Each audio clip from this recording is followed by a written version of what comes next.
Reacciona la comisionada residente a investigación de familiares del gobernador. Dice que ella, Pierluisi, no es.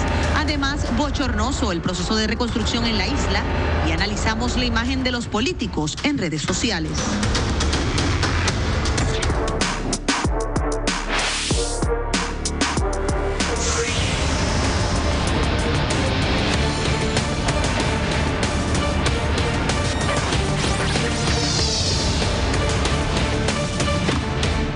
Bueno, mis amigos, bienvenidos a Jugando Pelota Dura. Es viernes y estamos locos por disfrutar el fin de semana, pero aquí los viernes hacemos cosas diferentes, analizamos múltiples temas que han estado calientes durante la semana y también traemos invitados nuevos para conocer un poco la voz del pueblo, diferentes versiones de lo que está ocurriendo en el país, porque hay opiniones de todo tipo, de toda clase y de todo color. Así que vamos a permitirle a todos estos grupos poder conversar con nosotros y al mismo tiempo usted a través de las redes sociales lo puede hacer. Don Víctor Rivera Hernández, buenas noches, bienvenido. Saludos, Ferdinand, buenas noches a ti, al país y a Mardelis Jusien. Mardelis, saludos, Mardelis, que es la jefa de la unidad investigativa allá en las noticias. ¿Cómo estás, Mardelis? Buenas noches a ti, buenas noches a Víctor y a todos los televidentes. Qué bueno. Bueno, tengo muchos temas que quiero conversar con ustedes. Vamos a hablar de temas calientes como lo que ocurrió hoy con Jennifer González, que está súper interesante, sí. Distanciándose por completo de lo que está ocurriendo. Tengo una sorpresa con el tema de más fotos. La gente, ayer nosotros sacamos, mientras le piden al país que ahorre energía, como los edificios gubernamentales están cerrados. Están prendidos. Están prendidos. Y estando entonces, cerrados ya, que no están cerrados, exacto. Sobre todo Minilla, que a las 8 de la noche está todo cerrado, pero está todo prendido al mismo tiempo. Alumbrando a todo Santurce. Exacto. Y la gente se ha motivado con esta discusión y nos ha enviado decenas de fotos que vamos a estar presentando para que ustedes vean cómo se bota el dinero en la iluminación y muchos otros temas, entre ellos uno que le tengo mucho interés, que es el tema de comparar cómo la República Dominicana nos está comiendo los dulces. Y tengo evidencia para eso. Muy bien. Vamos a hablar de eso extensamente. Pero presento a nuestro panel. Aquí está la senadora por el Partido No Progresista, Nixa Román. Senadora, bienvenida. Saludos. Buenas noches, Ferdinand, y a todos los televidentes en la noche de hoy. Este panel, buenas noches. Qué bueno. El representante del Partido Independentista, Denis Márquez. Representante, saludos. Saludos, buenas noches, Ferdinand. Buenas noches a tu panel y buenas noches a todos los compañeros que están aquí, al público televidente. Tengo una sorpresa, tengo un cuarto bate aquí que traje importado, el padre Orlando Lugo. ¿Cómo está, padre? De Ponce, Puerto Rico. De Ponce, sí. Mira, pero Ferdinand, tú eres bien atrevido, ¿sabes? Porque es que es la primera vez que me invitan, mi figura periodística, sacerdotal, pero no hablar de temas que dividen, sino aportar ideas, y eso es bueno. Sí, es bueno, eso es bueno. Es bueno. Yo quiero felicitar a Tele 11 a Pelota Dura, porque invitan la figura de un sacerdote no para hablar de la comunidad LGTBQ, de marihuana, que hay que hablarlo y que se respeta todo, claro que sí, pero sino para aportar ideas. Esa es la voz del pueblo y esa es, digamos, lo plural que necesitamos. Y ustedes que tienen tanto contacto con tanta gente. Sí, todo el tiempo. Así que, pues, usted puede sufrimiento y alegría, vamos a compartirlo. Pues vamos a hacerlo. Y aquí está también el licenciado y analista Eddie López. Buenas noches, Ferdinand, buenas noches al panel, a los compañeros también. Me uno a las palabras del sacerdote. Ciertamente tenemos que dialogar desde otra perspectiva para estos temas. Bueno, tan pronto producción tenga las declaraciones de Jennifer González, vamos a ponerlas para analizar. ¿Qué piensa nuestro panel, qué piensan nuestros invitados de esas declaraciones de Jennifer González hoy, que se han convertido en las noticias del día, donde ella ha establecido claramente cuáles son sus apellidos? Vamos a verla. Yo te tengo que decir que quien dirige mi campaña soy yo. Quien ha estado estableciendo mis comités de campaña he sido yo, y jamás ninguno de los Pierluisi ha estado en mis equipos de campaña, en ninguna de mis estructuras. Yo conozco a esas personas, claro que las conozco, han estado vinculadas a las actividades del gobernador por muchos años y a mi juicio son gente seria, pero decir que son parte de mi equipo de campaña, ¿hasta dónde uno va a llegar? No, yo soy González Colón, ¿verdad? Yo no soy Pierluisi. Pero qué énfasis el de Jennifer, dice, jamás he tenido un Pierluisi en mi campaña. ¿Cuál es la intención de Jennifer González aquí, senadora? Vamos a ver. Está estableciendo ¿verdad? Vemos la entrevista y está estableciendo de que había un comentario de que alegadamente estas personas habían sido parte de su equipo de trabajo en un momento de campaña, así que ella lo que está aclarando es que ellos no tuvieron participación alguna, igual que yo puedo aclarar que soy Morán Trinidad y no que necesariamente me estoy alejando de las posturas del gobernador, simplemente es que ella está estableciendo que el señor Walter Pierluisi y que Eduardo Pierluisi Pierluisi no estuvieron en la campaña, en su campaña como comisionada residente. Eso es todo lo que ella está estableciendo así. Representante, ¿cómo lo ve usted? Bueno, yo no había escuchado la parte anterior de que hubiesen hecho algún señalamiento en relación con ella en la campaña, pero como dirían en el campo, lo utilizó de pie forzado para marcar una diferencia y para establecer esos famosos criterios pre-anuncio de campaña a algún puesto político, para establecer algún tipo de diferencia típico en esas relaciones en estos partidos políticos. Padre. Yo realmente lo miro desde otra perspectiva. ¿Cuál es? Porque, por ejemplo, a mí me sorprende cómo Jennifer González siempre de una crisis saca un buen provecho. Siempre de una crisis saca un buen provecho. Es decir, con todo respeto, siempre se la acusaban por ser gordita. Pues ella se reía de eso. Exacto. De las donitas. Pues se reía de eso. Pues ahora la acusan de esto. Ella mete un palo. Es decir, este tipo de estrategia es una estrategia de defensa y de protección, que yo creo que es bueno para este tipo de campaña política, pero también es bueno para aprender en la calle, es decir, no estar todo el tiempo con el golpe encima, aprovechar la crisis con una oportunidad. Y pienso que Jennifer González y otros políticos de otros partidos también tienen la capacidad de aprovechar una crisis y convertirla en oportunidad. Licenciado. Y tenemos que verlo dentro de la herramienta de comunicación. Aquí hay unos errores recientes que ella ha cometido en adjudicarse ciertas cosas que después queda desmentida por las propias redes sociales. Aquí se marca la diferencia y el distanciamiento que hace el gobernador por segunda vez con esta persona, porque cuando Sol y Playa, el gobernador también se distanció de sus primos, que era más que evidente cuando traen la radiografía de quiénes eran los que mandaban en esa campaña. O sea que ese distanciamiento no puede ser tanto así. La comisionada residente se distancia de ellos a la vez y critica a la figura del gobernador también por haberse distanciado, teniéndolos en su campaña, dirigiendo y con la confianza, como tú decías esta mañana en el programa de radio, que tiene que haber en esos dirigentes. Ella lo hizo con toda la intención, Víctor.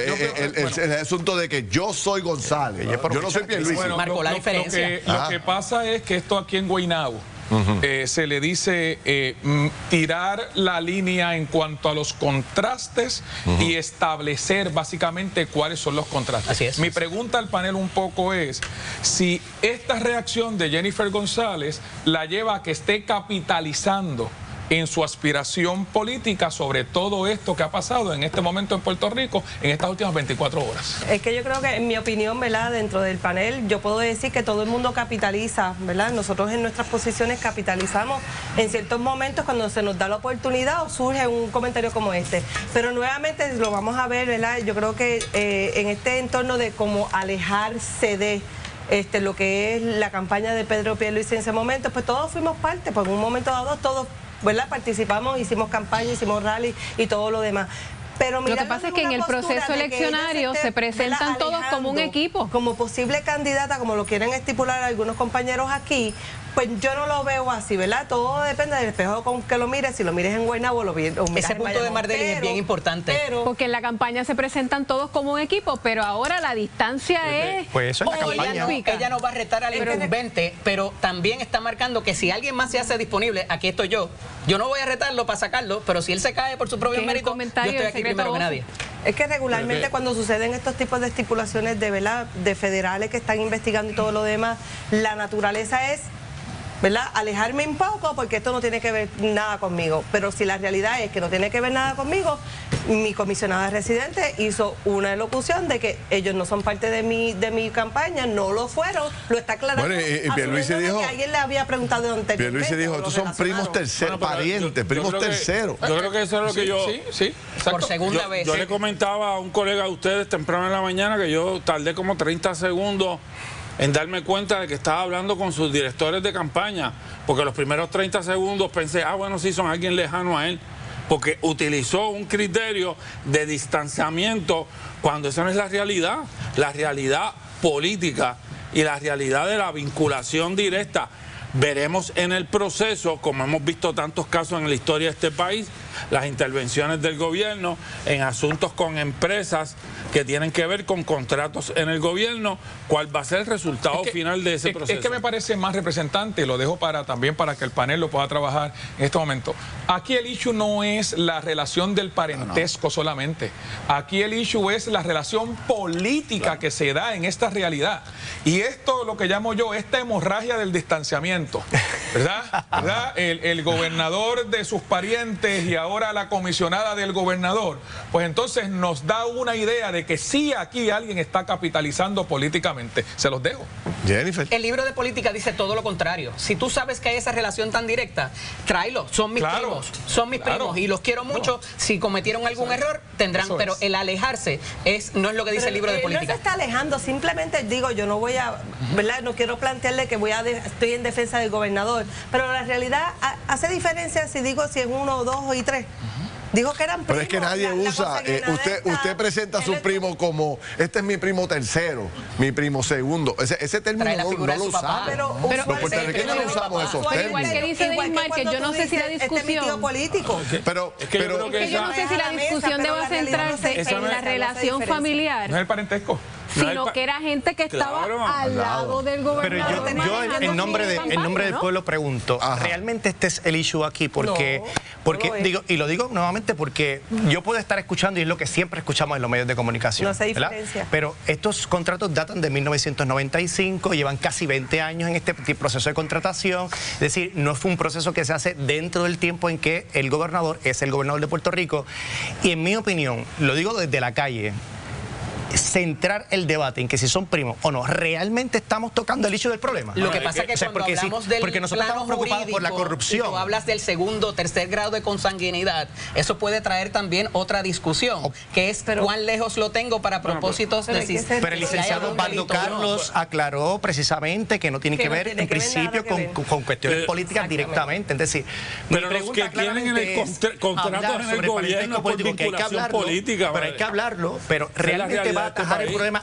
Pero hay padre, déjame hacer un señalamiento que es importante y que quizás se lo dejo para la mesa. Es el señalamiento de que se habla de que no es un asunto político, pero es un asunto de contratación con el gobierno. Claro. En un asunto, lo que pasa es que hay un espacio... Yo digo también para abrir el tema, porque yo creo que sí que es importante la vinculación familiar, pero también hay que verlo dentro de un amplio un poco más amplio. Lo que pasa es que esto se complica porque el gobernador hace unas representaciones de que ni él ni su familia iban a contratar con el gobierno. En campaña. Vamos a dejar si quieren la familia aparte de los primos, los parientes, los abuelos, los bisabuelos. Exacto. Es que en Puerto Rico históricamente, y lo hemos visto en ese tipo de investigaciones, que siempre el Departamento de Justicia huelga por su ausencia, pero eso es otro tema para otro día, tenemos contrataciones en el gobierno históricas, pero también presentes, campañas de gobierno y relaciones de clientelismo político con esas campañas en el gobierno de Puerto Rico, que se ha dado eso históricamente en la vinculación, y lo hago por del área sur de Puerto Rico. Tenemos que ser responsables con la información. Pero esa contratación no se dio porque está Pedro Pierluisi en la gobernación. Esa contratación viene desde el 2009. O sea, hay que ser responsable cuando vamos a hacer la información 2008, pública. pero senadora, ¿por qué se ha mantenido? O sea, puede ser que no le dieron el contrato en primera instancia, pero se ha mantenido. Sabemos que la corporación de HUD, sabemos muy bien que estas agencias son bien reguladas a nivel federal. Claro. Ellos tienen que ir a una subasta, ellos tienen que someter una documentación. Anualmente.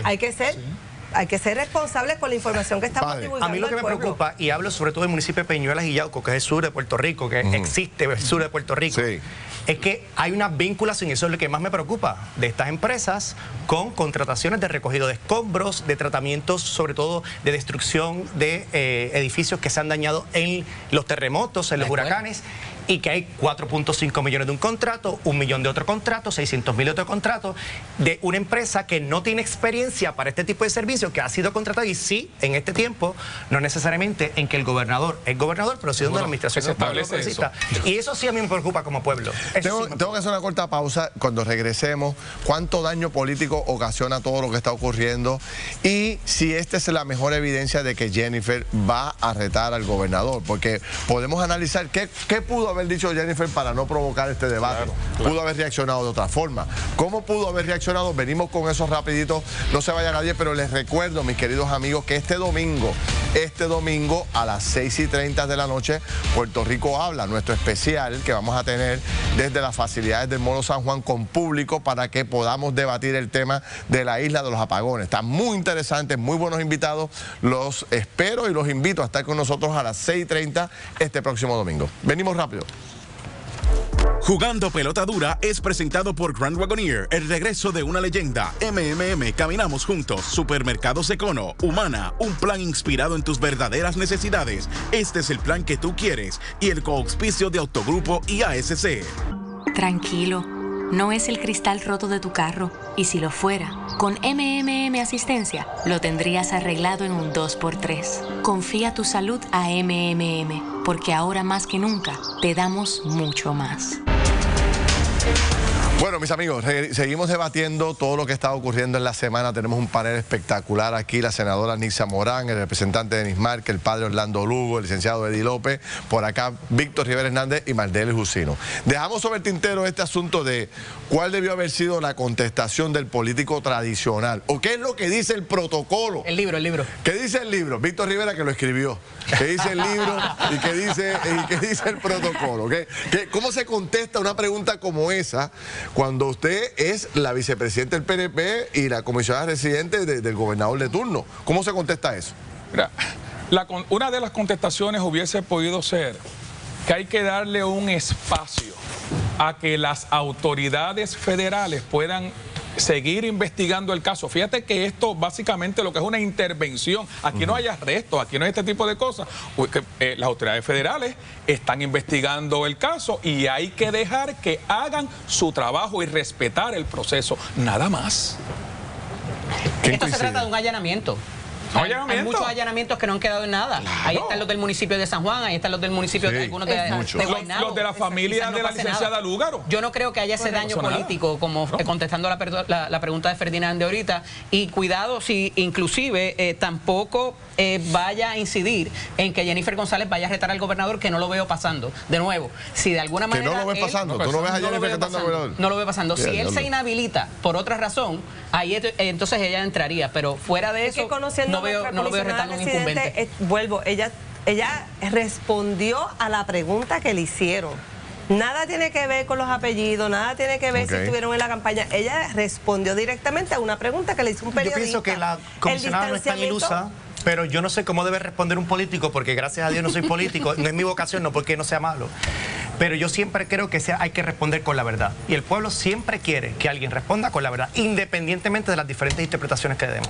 Yo creo que ha habido un efecto ya en todo esto político, en la discusión. Cuando tú escuchas a un abogado de defensa hablar públicamente del contenido de la orden de allanamiento, tratar de hacer distanciamiento, empezar a decir que es una orden que tiene que ver con sobornos, con violaciones a contratos y leyes, que lavado de dinero y lavado de dinero, que no tiene que ver con campaña. Obviamente ahí hay un señalamiento y eso es fundamentalmente gravísimo y vinculado con muchos contratos históricamente en el gobierno. Ahí claramente hay un efecto político. ¿Eso fue lo que le llegó a ustedes en las noticias, ese mismo planteamiento? Esa es la información que le llega a la compañera Melissa Correa, de que se estaba evaluando la posibilidad de si había evidencia suficiente para erradicar cargos por conspiración, expedir documentos falsos, lavado de dinero, que son... Y lo confirma el licenciado. Fíjate que el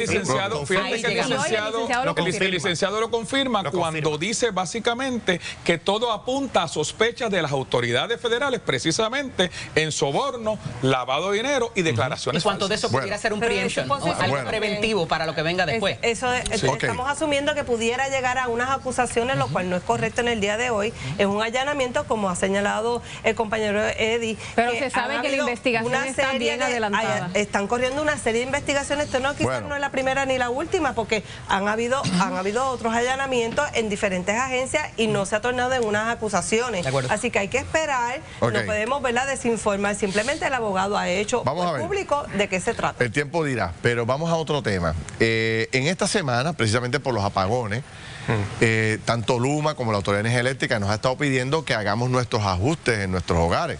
No gastemos energía de más, no prendamos equipos que no necesitamos. Y entonces nosotros ayer presentamos una serie de edificios gubernamentales que se mantienen prendidos mientras le piden a la gente que haga sus arreglos. ¿Por dónde empieza la regla, Víctor? Empieza por la casa. La casa es el gobierno. Ok, pues mira, la gente hoy se ha motivado muchísimo. Pedro Rivera nos envía la siguiente foto. Vamos a ver cómo reacciona el panel sobre esta foto. Eso que estamos viendo ahí es la fortaleza, que está iluminada color violeta, correcto. Vamos a ver la próxima foto que nos enviaron para seguir viendo las demás fotos de los edificios. Ahí está el Capitolio, con unas luces ahí muy bonitas, ¿verdad? Obviamente conmemorando una fecha y destacando una fecha, ¿no?, importante. Pero las oficinas prendidas, las luces, todo este tipo de cosas. ¿Qué debemos hacer nosotros los ciudadanos mientras el gobierno, pues, pide una cosa y hace otra? No, definitivamente nosotros tenemos que dar el ejemplo y yo creo que íbamos en esa línea. Referente a lo que está pasando con el Capitolio y la Fortaleza, estamos conmemorando, ¿verdad?, la concienciación sobre el cáncer del seno y por eso es que están las luces color rosa. No empecé eso y eliminando, ¿verdad?, dirigiendo lo que estamos hablando de dejarlas prendidas las oficinas. Yo creo que la secretaria de la Gobernación fue bien enfática en el día de hoy de que se están moviendo a que esto no vuelva a suceder en ninguna de las agencias de gobierno, porque así nosotros nos tenemos que hacer en nuestros hogares. ¿Cuál es el plan? Claro, aquellos servidores públicos que estén en su oficina, que cuando salgan se les apague, ¿verdad?, que aprendan que cumplan con su responsabilidad, exacto. O movernos a la tecnología, que cuando tú sales de la oficina no hay movimiento y se apaguen automáticamente. Y eso, ustedes las apagan ahí. O sea, yo vi como que la luz de la oficina suya prendida allí, ¿no era de la suya? No pasaste por mi oficina, entonces la confundí. Ah, pero era la de Marqués. Pero fíjate. Confundió. La de Marqués, a lo mejor fue la de representante. La de Denisida para la calle. La mía sí da, pero es en el anexo de la Cámara y les hubiese gustado a ellos que estuviese todavía mucho más lejos. Pero dicho eso, yo creo que aquí hay un dato que en esta discusión hay que traerlo. En Puerto Rico hay una ley que establece unos parámetros al gobierno de Puerto Rico y le estableció unos años como meta para establecer criterios de eficiencia. Yo creo que este tema es importante en términos sí de la iluminación, pero me parece que es importante y lo digo porque la estaba, como parte de mi trabajo de estudio para las vistas que he tenido, estaba repasando esa ley. Aquí la gran pregunta es si la rama legislativa, que tiene un artículo en la ley para la rama legislativa, los municipios que tienen otro, el Poder Ejecutivo, están cumpliendo con la legislación y con los periodos que se establecieron de años de eficiencia. ¿Qué usted cree? ¿Qué usted cree? Pues obviamente es un tema que voy a traer para traer. ¿Y la iglesia apagará las luces? Claro. Bueno, la iglesia siempre apaga las luces porque no tiene chavo para apagarlas. Entonces, yo creo que el sacrificio siempre, lamentablemente, es para los pobres. Eso es bien terrible y yo creo que es un grito que no solamente se da ahora, se ha dado siempre. Y lo que más me preocupa es normalizar la pobreza. Estaba hablando con Víctor de la política, sobre todo española, y ahí también hay unos movimientos de normalizar la pobreza. Y yo me pregunto, bueno, obviamente nadie puede oponerse en lo que es el salvaguardar nuestros recursos, también la energía eléctrica, pero normalizar la pobreza, es decir, te exijo a ti que no prendan luces, yo prendo luces, siempre sacrificios para los más pobres. Entonces, ¿dónde está la credibilidad en todo esto? Yo creo que aquí hay otro mensaje. Y tenemos que ir por lo de los subsidios también para la clase pobre y de que, ¿verdad?, no se les pone un tope para ese tipo de cosas. Entonces, la herramienta de comunicación que se utiliza no es nueva. Esto lo hemos visto anteriormente en donde se hace ese pedido. Y aquí no hay otra cosa que no sea pedir que se privatice la generación. Eso es parte de la agenda que tiene ahora mismo esta administración para propósitos de que se dé esa alianza público-privada. Y ahí estamos, entre todas esas cosas, la clase media, padre, es la que está en el jamón del sándwich, que no tiene subsidio y no tiene nada. Sí, pero yo creo que tampoco podemos criminalizar a la clase pobre en este país. Que tiene, no, porque los hoteles tienen subsidio también. Claro, eso vamos. Claro. Y yo creo que hay una responsabilidad del Estado, particularmente con los adultos mayores, por traer una población que tienen que escoger entre pagar la luz y poder hacer la compra. Yo creo que eso es importante también. No podemos diferenciar en los estatus, ¿verdad?, sociales, pero hay que ser conscientes de lo que está pasando. Tenemos hay que hacerlo, senadora, hay que hacerlo porque mientras unos no sufren tanto, otros sufren más. Claro que hay que hacer la diferenciación social. Cooperar todo el mundo para la situación que tenemos hoy día. Gracias a los cuatro, se los agradezco por esta participación que han tenido, sin duda alguna, muy interesante. Bueno, mis amigos, no se vayan. Cuando regresemos vamos a hablar de este tema de las redes sociales. El puertorriqueño es más que creativo y ha desarrollado un montón de iniciativas en las redes sociales que ponen de manifiesto la debilidad que tiene el Partido Popular con su guerra, todo lo que está pasando en el PNP y tantos issues con el tema de la electricidad. Pero antes de pausar, muévete con Popular Auto para